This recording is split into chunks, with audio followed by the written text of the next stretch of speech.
आखिर नेपालमा सङ्कट र आपद विपदको समयमा सेवा प्रदान गर्नको निम्ति मुठी खोल्ने चजहरू नै हुन्।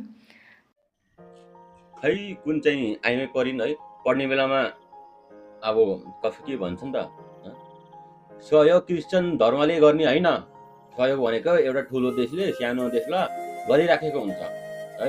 यो त्यो धर्मले गरेर त्यो धर्मले गरेर भन्ने मिल्दैन।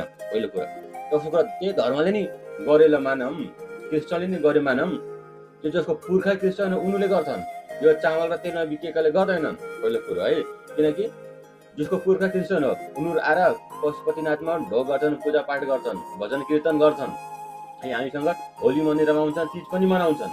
तर तिम्रो चामल र तेलमा भिक्काकाहरू आफ्नो पुर्खालाई नि, जसले जन्म दियो बाबुआमा पुर्खालाई नि शैतान हो भनेर भन्छ। तिमीहरूको बानी नि त्यही हो है, त्यही भएर यस्तो कुरा गर्नुहुन्न।